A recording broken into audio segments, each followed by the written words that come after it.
अस्सलाम वालेकुम। आज हम रीडर रिस्पांस थ्योरी के बारे में डिस्कस करेंगे। रीडर रिस्पांस थ्योरी या क्रिटिसिज्म फोकस करता है टेक्स्ट और रीडर के दरमियान इंटरेक्शन पर। ये क्वेश्चन ये नहीं करता कि टेक्स्ट का क्या मीनिंग है या टेक्स्ट का मीनिंग आपके लिए क्या है या टेक्स्ट वेरियस ग्रुप्स के लिए क्या मीनिंग रखता है। इसका मेन मकसद ये है कि जब एक रीडर एक लिटरेरी वर्क को पढ़ता है तो वो जो लिटरेरी वर्क है उसका क्या इफ़ेक्ट होगा रीडर के ऊपर। It is only through the reader that a literary text come to life के एक रीडर के ज़रिए ही लिटरेरी टेक्स्ट जो है वो ज़िंदा होता है। यानी ये बेसिकली रिलेशनशिप है रीडर और टेक्स्ट के दरमियान कि क्या इफ़ेक्ट होगा पढ़ने वाले पर टेक्स्ट का।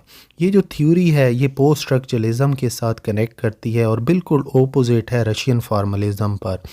ये जो थ्योरी है ये फेमस हुई अमेरिका में और जर्मनी में, और जो फेमस फिगर्स हैं वो हैं Stanley Fish, Norman Holland, David Bleich, Wolfgang Iser, Louise Rosenblatt और एच.आर. जॉस। ये जो थ्योरी है ये सजेस्ट करती है कि जो टेक्स्ट की इंटरप्रिटेशन है वो डिफरेंट होगी रीडर के मुताबिक। मिसाल के तौर पे एक हम एग्ज़ाम्पल लेते हैं। एक तरफ हम एक ऐसे आदमी को बैठा देते हैं जिसका अभी अभी फैमिली के अंदर कोई ट्रेजेडी हुई है, उसके वालिद की डेथ हुई है। तो दूसरी तरफ एक ऐसा आदमी हम बिठा देते हैं जिसने ज़िंदगी में खुशियाँ ही खुशियाँ देखी हैं। हम एक गमज़दा स्टोरी देते हैं दोनों को। ज़ाहिर है जिस बंदे ने सारी ज़िंदगी खुशियाँ देखी हैं उसके ऊपर कोई असर ही नहीं होगा। तो दूसरा शख्स जो कि बैठा है जिसने अभी ट्रेजेडी का सामना किया है वो उस वर्क को पढ़ के रोने लग जाएगा। तो ज़ाहिर है पर्सनल एक्सपीरियंस बहुत ज़्यादा मैटर करता है रीडर रिस्पॉन्स थ्योरी के अंदर, और कल्चरल बैकग्राउंड भी बहुत ज़्यादा इम्पोर्टेंस है। मिसाल के तौर पे मैं आपको एक वर्क देता हूँ जिसके अंदर एक ऐसा वर्क जिसके अंदर होमोसेक्सुअलिटी के ऊपर बात की गई है। अब एक वर्क यूरोप के अंदर तो बड़ा इम्पोर्टेंस दिया जाएगा, उसे लोग पढ़ेंगे भी, लेकिन एक मुस्लिम वर्ल्ड में, एक ऐसे मुस्लिम दुनिया में होमोसेक्सुअलिटी टैबू टॉपिक है, इस पे कुफर का इल्ज़ाम लगा दिया जाएगा। तो इसको ऐसे ही बुक को पढ़ा भी नहीं सकते, इस पे बैन लग जाएगा। तो वही बात है, कल्चरल बैकग्राउंड बहुत ज़्यादा इम्पॉर्टेंट होता है और रीडर के लिए ये बात देखनी होती है कि जो वो वर्क पढ़ रहा है उसका किस कल्चर से ताल्लुक़ है, उसका पर्सनल एक्सपीरियंस क्या है, और इमोशंस पे भी बहुत ज़्यादा इफ़ेक्ट होता है। रीडर रिस्पॉन्स थ्योरी के अंदर फोकस हमारा रीडर के पर्सनल इमोशंस के ऊपर भी होता है।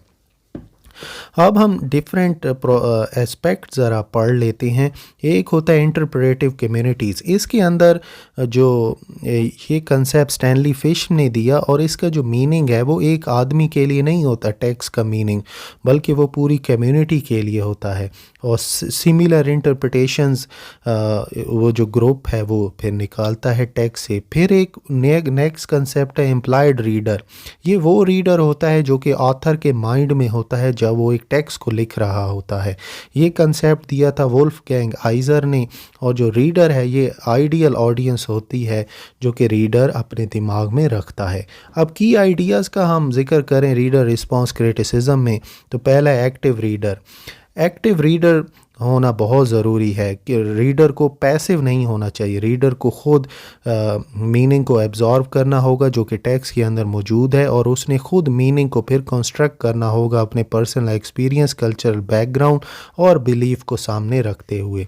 फिर है टेक्स्ट एज अ ब्लूप्रिंट, कि बहुत सारे रीडर रिस्पॉन्स थ्योरिस्ट के लिए टेक्स्ट जो है वो एक ब्लूप्रिंट की तरह काम करता है और रीडर उसी से अपनी इंटरप्रिटेशन को बनाता है। टेक्स्ट जो है सर्टन क्यूज़ देता है, सजेशन देता है, पॉसिबिलिटीज़ देता है, और ये रीडर ही है जो कि वहाँ से फिर मीनिंग को क्रिएट करता है और फिर अपने एक्सपीरियंस को भी सामने रखता है। तो रीडर रिस्पांस थ्योरी में टेक्स्ट बहुत ज़्यादा इम्पॉर्टेंट है, बिल्कुल ब्लूप्रिंट का काम करता है।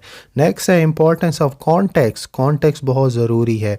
रीडर रिस्पांस क्रिटिक्स बहुत ज़्यादा इंटरेस्ट रखते हैं कि डिफरेंट कॉन्टेक्स्ट में जिसमें एक रीडर टेक्स्ट को पढ़ रहा होगा, ये जो कॉन्टेक्स्ट है इसमें रीडर का अपना life experience, cultural background, psychological makeup, historical situation, ये सारी चीज़ें उसके अंदर आ जाती हैं। फिर हम कह सकते हैं मल्टीपल इंटरप्रिटेशन। ये बात हो ही नहीं सकती कि एक टेक्स्ट आप मुख्तलिफ लोगों को दें और तमाम लोग एक ही इंटरप्रिटेशन निकालें, ये ऐसा हो ही नहीं सकता, क्योंकि इंडिविजुअल रीडर डिफरेंट होते हैं। तो जो सेम टेक्स्ट है वो वाइड रेंज इंटरप्रिटेशंस की निकालेगा।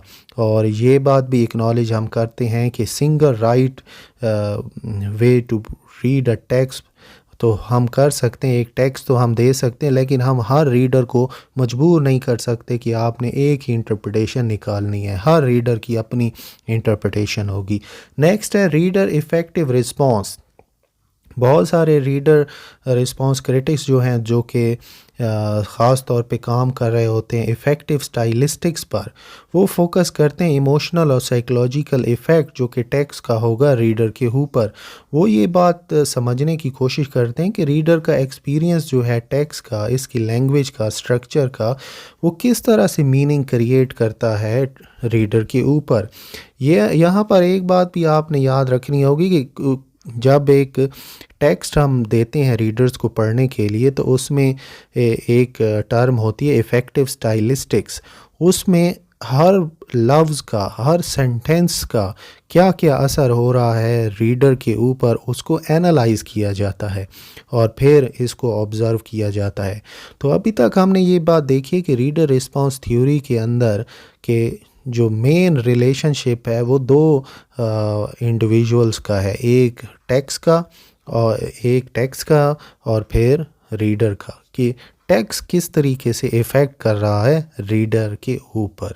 अब हम नेक्स्ट टाइप्स पढ़ेंगे कि रीडर रिस्पांस थ्योरीज़ की कितनी टाइप्स होती हैं और वो कौन कौन सी टाइप्स होती हैं।